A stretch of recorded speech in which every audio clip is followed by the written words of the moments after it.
Hello and welcome. My name is Raj Persaud and I'm a consultant psychiatrist based in London. And I'm joined today by Victoria, who's going to talk to us a bit about some of her experiences using mental health services here in the UK. Things began to go a bit wrong for Victoria, and Victoria is not her real name. We changed her name to preserve her anonymity. Things began to go a little bit wrong for her when she was being brought up in South Africa. And she was a child in what she describes as a very dysfunctional family. And there were a lot of fights between her father and her mother. And she began to self-harm at school. This is when she was quite a young child. How old were you and what was the nature of the self-harming, Victoria? I was probably around 9 and I used to self-harm by cutting on my thighs. I think I wanted to really make the pain that I was feeling more physical because then it validated it. It made it more okay when I wanted to cry in secret because it really actually physically hurt. You described the fact that you would take a Bic pen and break it so it had a sharp plastic edge, and then you would scratch words into your thighs. Well, tell us a bit more about that. Yes, because I did not have razors at my disposal and I had these pens, so I was innovative in a way, and I used to break these off and I would write, if somebody that day said, "Oh, you're so fat and you're just like your mother," I would start writing these on my thighs, fat or mother and so forth. But you would write them so you dig into your skin? I would dig the sharp broken edge of the hard plastic pen into my skin and make these cuts and scrapes until I was actually bleeding and it was actually hurting. How old were you when this was happening? It started maybe at 9, I think. It was at 9. The other thing is I developed much quicker. So a lot of people would have a lot of things to say and I would go home and get away from that by cutting away at myself. So you said because of the dysfunctionality of the family, you got sent to boarding school. Yes. And then we get to around the age of 13 when something terrible happens in terms of the fact that you get gang raped. Mm-hmm. So it starts off with you and some girlfriends, I think 2 other girls, yes, go absent without leave from the boarding school. You forge your parents' signatures, is it? Yes. To say that you were out for the day? We forged our parents' signatures to sign ourselves out. To go to a nearby city, which was about maybe 2 to 3 hours drive away from the boarding school, to go meet a friend's boyfriend who was one of the girls I was with. When we got there, we got in the company of this much older boyfriend of my friend and his friends. These people would have been in their 20s to early 30s. He was definitely much older. We were 13, she was 14. And when we got there, they bought us alcohol and drinks, and being young and teenagers and impressionable, and they were egging us on as well. "Oh, go on, have a drink, it's just chill, you're not in boarding school." We did. We spent quite a while with them and went to one of the men's apartments. When we got there, it was late now, and they just really changed tone. They said, "Now everybody's going to sleep. We've bought you drinks, we've bought you cigarettes, you need to pay for them." The friend's boyfriend did try to reason with them, but they got aggressive with him. So he took my friend with him and left the other girl and I there, and the men raped us. How many men were there? There were 5. So this must have been a very frightening experience. It was very frightening, very frightening. I was 13 at the time. I'd never had sex before, and I obviously then you've gone, everybody saying, "Oh, you can't do this, otherwise you're this type of a girl." And they were not being nice about the whole thing. They were very aggressive, hitting us and pushing us. It was very frightening. Did you think you were going to die? I did, because they were threatening us.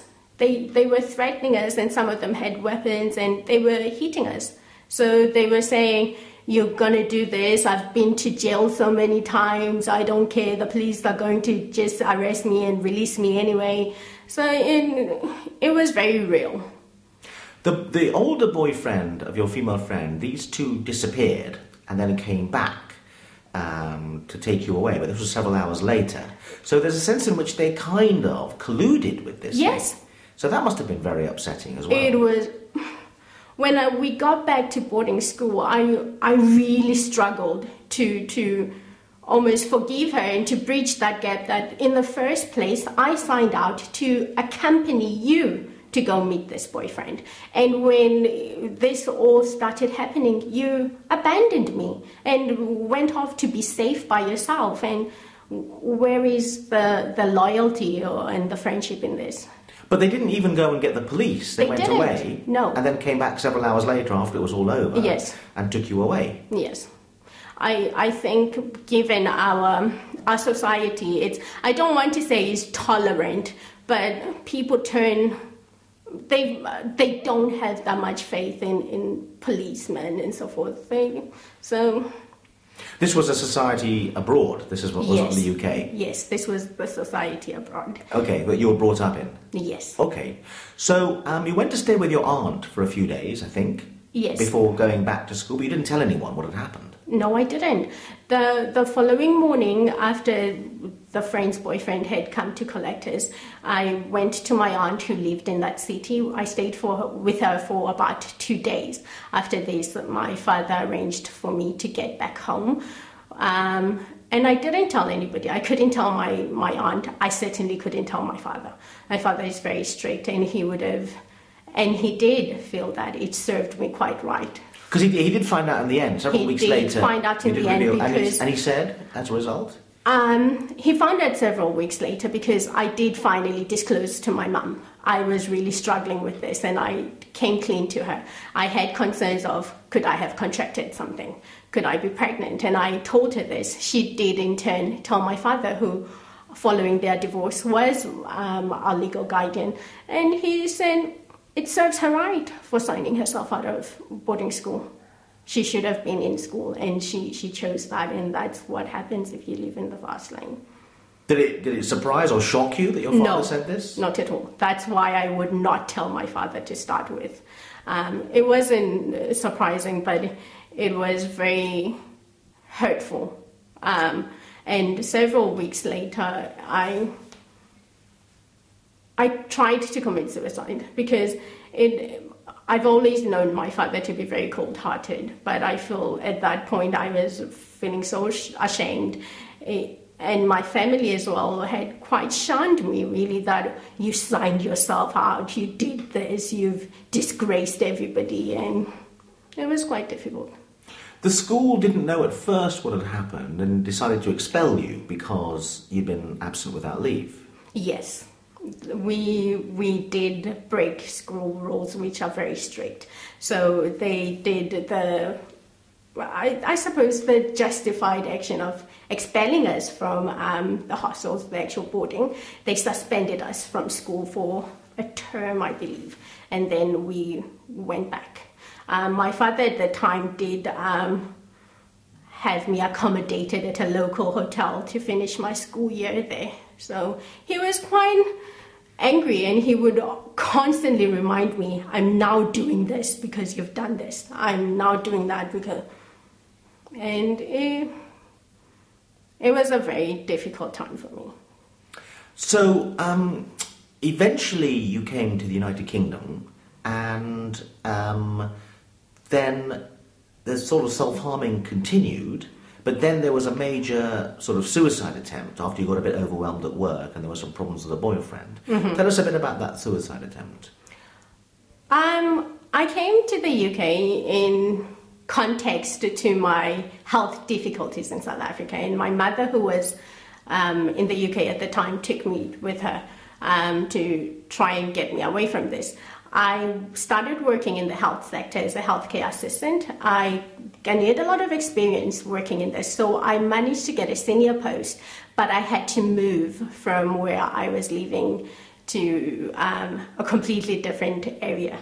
I felt very isolated there, and the post I'd taken up was a senior post, so there was a lot of pressures as well from work, and coming in from the outside and having to delegate to people who were senior to me by age and who'd also been in that home for much longer, there was that opposition. So with all of this and a relationship at the time that was quite stagnant, it all built up to the point where I didn't want to deal with it anymore, and I didn't want to leave anymore. So I took an overdose and I got admitted into hospital.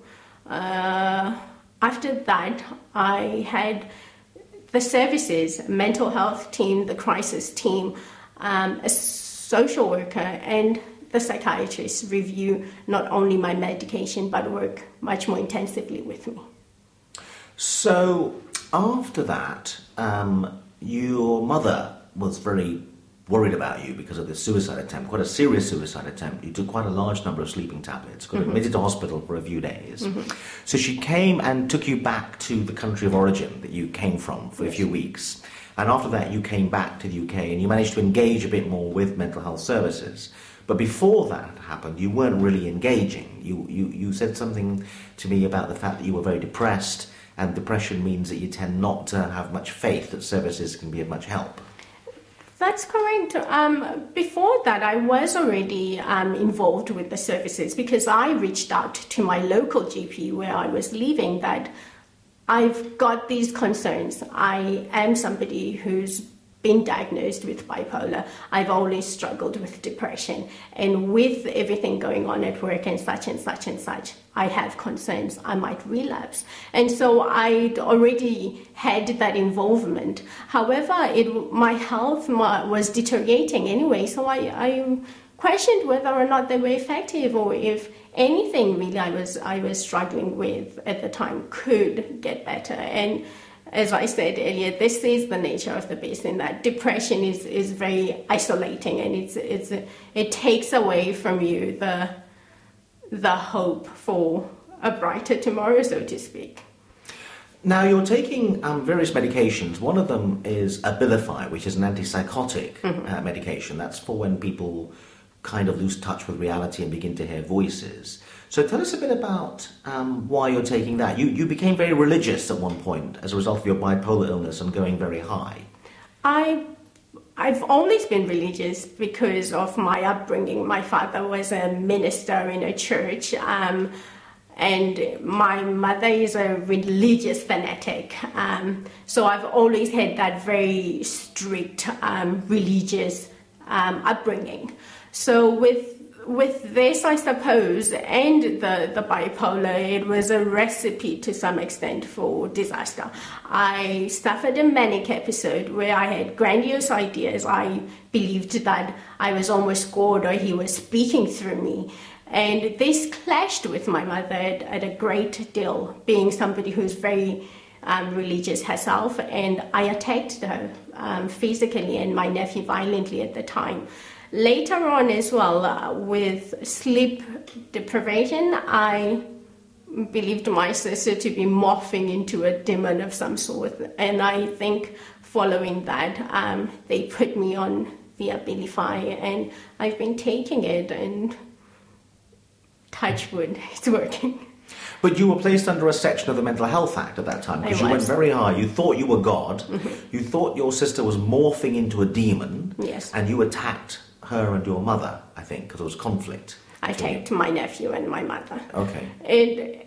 Yes, I did. I genuinely did. This is why I still almost struggle, even with the insight I've gotten over the years of my condition and my diagnosis. I still struggle with that specific incident because I physically attacked my mother and my nephew. I almost feel somewhat still tinges of shame around that. I was very out of touch with reality, and to link that with myself, there's still struggles there. It can't have been me. But you're also taking duloxetine, and you're taking a mood stabilizing drug in the form of sodium valproate. So, and you're very well, and you've been very well since February of this year, you said to me. So, what do you think has got you better? I think what has gotten me better is a conscious effort on my part, but most importantly, it's engaging with the services. I think when I started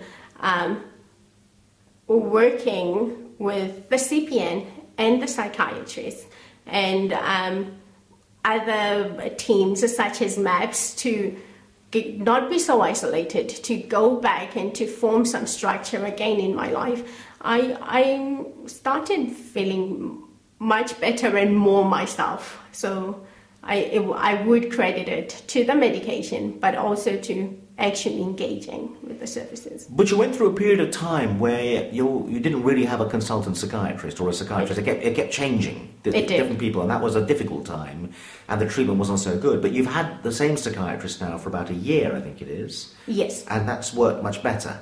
That has worked much better. I think it's consistency more than anything. I feel that when you are obviously trying to find a medication or treatment plan that works for the individual, you will experiment with various things. But I also feel that consistency of seeing perhaps the same person, building that rapport with them, so they can identify as well when you are actually starting to get unwell, or better yet, get well. So seeing the same psychiatrist whom I speak to, I've seen her 3 times so far, and in that time I've been able to at one point ask, can we tweak this medication, because I had weight concerns about the one medication I was on, that it was contributing to weight gain. And I think consistency really helps in positive relapse management. I think so.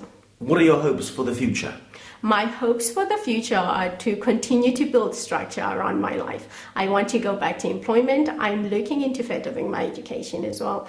I would like the next 10 years to be 10 years I can look back and say, yes, those were good. Victoria, thank you very much indeed. Thank you.